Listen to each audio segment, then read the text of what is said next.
Bab 2244. Keluar dari ruang retak. Jangan senang terlalu cepat.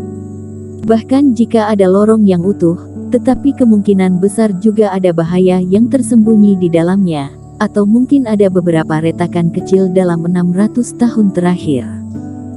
Tapi Erikin segera menuangkan air dingin ke semua orang. Teman seiman, nanti setelah memasuki saluran luar angkasa, aku akan menjadi yang pertama maju. Kamu mengendalikan cacing roh untuk terbang di depanku, kata Erikin. Baik. Karena kemenangan sudah berada di depan mata, jadi Willy Lu tidak lagi berbicara omong kosong. Pengaturan Erikin juga sangat cerdik. Dia adalah satu-satunya yang tahu arah spesifik saluran ruang angkasa. Jadi dia mati, artinya semuanya juga akan mati. Karena itu, Willy Lu yang bertanggung jawab untuk membuka jalan di depan dengan cacing roh api merah, tidak akan memiliki niatan lain. Semuanya, atur napas kalian. 5 menit kemudian, kita akan berangkat, kata Erikin. Willy Lu mengangguk, dia memang sedikit lelah dan dia harus memanfaatkan waktu ini untuk mengumpulkan semua cacing roh api merah. Jesse Tang dan yang lainnya segera mengerahkan Reiki untuk mengatur nafas dengan sebaik-baiknya. Setelah Willy Lu pergi, Leona Zhang menatap Erikin. Dia menggigit bibir bawahnya, karena mereka sudah akan meninggalkan gua. Akhirnya ada beberapa kata yang sudah tidak bisa dia tahan lagi. Tuan Qin, saluran luar angkasa sangat berbahaya.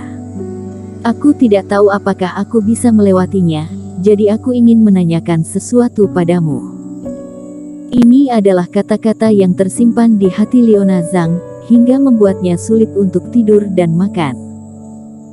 Meskipun di kapal abadi, Erikin menjawab sekali, ada banyak orang saat itu dan Leona Zhang merasa bahwa Erikin hanya asal-asalan menjawab.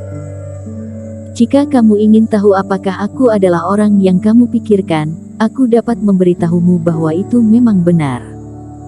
Erikin terdiam beberapa saat dan memilih memberitahu Leona Zhang. Memang benar, meskipun ada kenangan tentang Frentang, namun tidak ada yang bisa menjamin apa yang terjadi dalam beberapa ratus tahun terakhir. Jika Leona Zhang tidak beruntung, setidaknya jangan membiarkannya meninggal dengan membawa penyesalan. Apalagi hingga sekarang ini, masalah ini sudah tidak perlu dirahasiakan lagi. Terima kasih. Leona Zhang menarik napas dalam-dalam, seolah beban akhirnya terangkat. Meskipun Erikin tidak merincikannya, tetapi Leona Zhang juga tahu apa yang dimaksud Erikin. Erikin adalah adik seperguruan Homar Hu dan juga merupakan si jubah hitam itu. Ini adalah rahasia dalam dirinya, tidak bisa disebutkan dengan jelas. Dengan cara ini, banyak keraguan Leona Zhang telah terjawab. Ada penjelasan yang masuk akal untuk berbagai perilaku abnormal yang terjadi pada murid ketika mengikuti ujian partai bagian dalam. Pasti karena Erikin yang diam-diam membantu pada saat itu yang memungkinkan mereka semua lulus penilaian dengan lancar. Serta setiap masalah yang terjadi pada setelahnya. Baik semuanya, aku rasa kita sudah boleh berangkat. Tidak lama kemudian, Willy Lu kembali dengan senyum di wajahnya. Namun, dia tidak membawa cacing api merah yang tak terhitung jumlahnya di belakangnya, kecuali beberapa dari mereka tinggal di depan untuk menjelajahi jalan. Cacing lainnya tidak tahu di mana dia menyimpannya. Ayo. Erikin juga berdiri. Semua orang menatap bagian belakang dinding batu yang rusak dan retakan kosong yang kacau dan dingin, semuanya terbang melewatinya. Beberapa siluet orang mengikuti rute yang dibuka sebelumnya satu demi satu, tanpa menemui hambatan apapun. Mereka memasuki saluran luar angkasa. Setelah itu, ada jalan yang bergejolak dan kacau, seolah-olah ditutup matanya, terbang di udara. Tidak ada rute yang jelas untuk dibicarakan, tetapi Erikin memimpin semua orang untuk terus-menerus mengubah arah dan dengan cepat berjalan melalui kehampaan yang gelap ini. Untungnya, meskipun lebih dari 600 tahun telah berlalu, tanah di lorong ini masih stabil. Ketika semua orang masuk ke dalam retakan ruang, hanya butuh beberapa saat untuk melewatinya, tetapi proses melewatinya tampak sangat lama. Entah berapa lama mereka terbang. Eric Kin hanya merasa depannya bergoyang. Kegelapan menghilang dan cahaya muncul kembali di langit. Ketika masuk ke dalam pusaran air, beberapa orang muncul di jurang api. Tapi kali ini, terlihat langit lagi, tapi itu di tanah kosong di samping sungai Fenyan. Muncul dari udara. Itu benar, tidak ada celah spasial.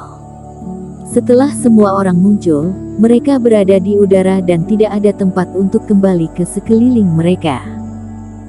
Dengan kata lain, jika kamu ingin memasuki gua lagi, kamu harus masuk melalui celah-celah ruang.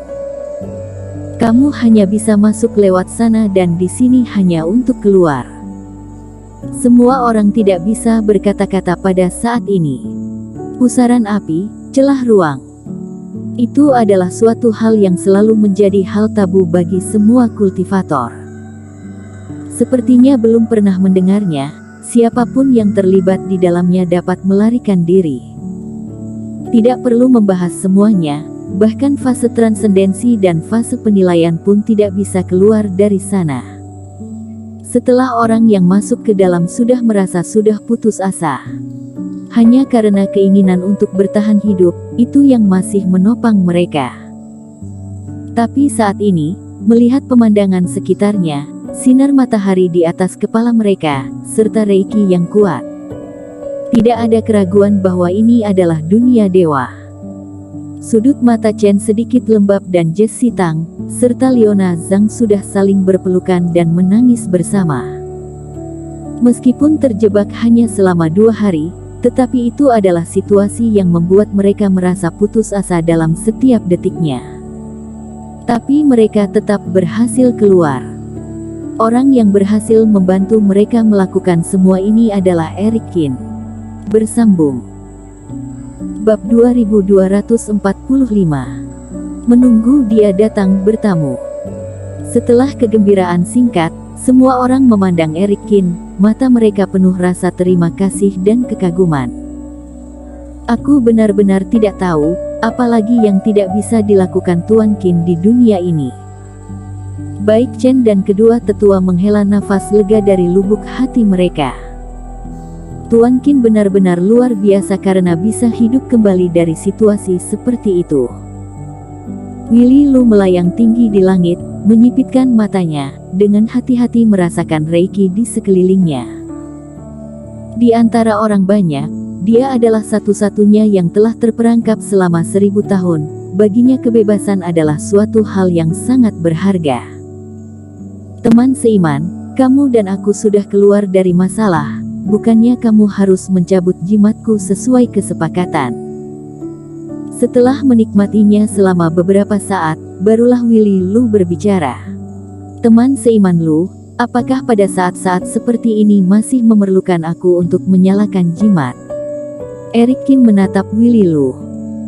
Sejak keluar dari gua, dia sudah dapat merasakan bahwa jimat segel itu terus bergetar tanpa henti. Jelas, dengan banyak reiki, Willy Lu memiliki metode rahasia untuk memecahkan hal ini. Kamu benar, aku hampir lupa. Willy Lu tersenyum.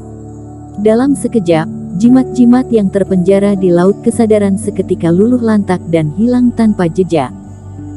Haha, rasanya enak sekali dengan tidak disegel. Willy Lu tertawa beberapa kali.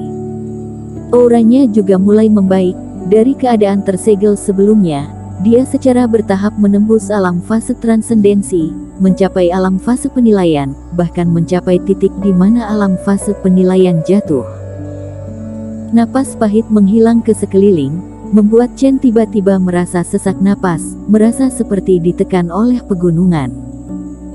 Hanya Eric Kin yang masih berdiri seperti lembing, dia sama sekali tidak peduli dengan tekanan Willy Lu.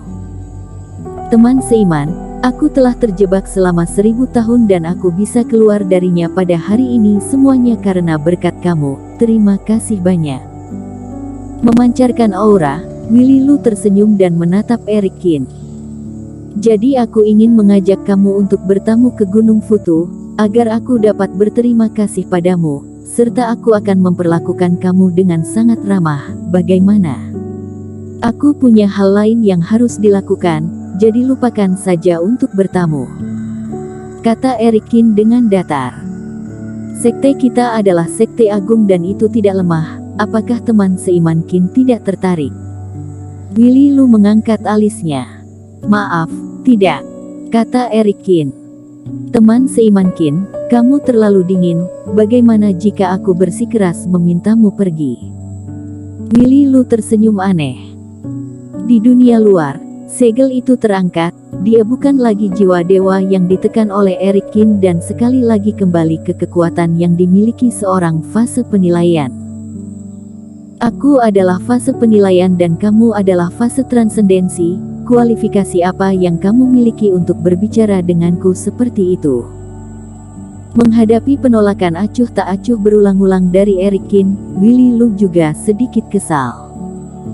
Selain itu, dia benar-benar ingin membawa Erikin pergi. Di kediaman Frentang, melalui kabut merah, dia tidak tahu apa yang Erikin lakukan. Namun, rahasia warisan yang ditinggalkan oleh karakter seperti Frentang pasti bukan suatu hal yang kecil. Jika itu bisa jatuh ke tangannya sendiri, itu pasti akan sangat membantu. Kalau begitu kamu bisa mencoba. Tapi aku menyarankanmu, sebaiknya jangan mencobanya, jika tidak adegan 1000 tahun yang lalu mungkin akan terulang lagi. Erikin masih terlihat tenang dan tidak mengambil hati atas ancaman Willy Lu. Menakuti aku. Benar-benar berani. Willy Lu membuka matanya dan mengerjap beberapa kali. Dia menatap Erikin dalam-dalam, seolah-olah dia ingin melihat apakah Erikin sedang berpura-pura. Apakah bila dirinya sendiri yang secara langsung menyerang, Erikin ini juga bisa menghentikannya? Tapi setelah menatap lama, Willy Lu tidak bisa menemukan apapun. Dia hanya merasa bahwa setelah Erikin meninggalkan gua, dia tampak lebih percaya diri dari sebelumnya. Menghadapi seseorang dalam fase penilaian, dia tidak gugup sedikit pun. Haha, aku hanya bercanda. Aku hanya ingin menghidupkan suasana. Willy Lu langsung tertawa. Tanpa kepastian yang mutlak, Willy Lu tetap memutuskan untuk menyerah. Lagi pula, Ramleileng ini adalah sebuah contoh, jadi untuk apa dia mengambil risiko ini? Dia dengan tidak mudah membebaskan diri dan hidupnya masih panjang, jadi untuk apa dia membuat dirinya masuk ke dalam lingkaran bahaya lagi hanya untuk mendapatkan apa yang disebut sebagai warisan Frentang, itu tidak sepandan. Ini benar-benar lucu, kata Erikin. Kamu dan aku berada di perahu yang sama bersama di gua, kita hidup dan mati bersama, kamu adalah teman baikku, jadi bagaimana aku bisa menyerang kamu? Willy Lu tersenyum. Segera, dia melemparkan token dan jatuh ke tangan Erikin. Saudara Qin, karena masih ada hal penting, maka jika kamu punya waktu di lain hari, kamu harus datang ke Gunung Futu untuk mencari aku. Aku Willy Lu pasti akan menyambut kamu dan memperlakukan kamu dengan sangat baik. Kita berpisah di sini dan sampai jumpa lagi. Setelah itu, Willy Lu berbalik dan menghilang ke langit. Aku takut setengah mati, Willy Lu ini benar-benar tidak tertebak. Ketika Willy Lu pergi, Jesse Tang tiba-tiba duduk di tanah dan menghembuskan napas. Chen juga menyeka dahinya. Di bawah tekanan Willy Lu, semua orang merasa seolah-olah mereka ditusuk oleh puluhan ribu jarum baja yang terasa sangat tidak nyaman. Orang ini ingin melakukan sesuatu, tetapi pada akhirnya dia takut pada Tuan Qin dan tidak berani untuk benar-benar melakukannya. Kata Leona Zhang. Pengecut ini, sampah. Di samping Chen, Ramleileng yang disegel pun mengutuk. Bersambung.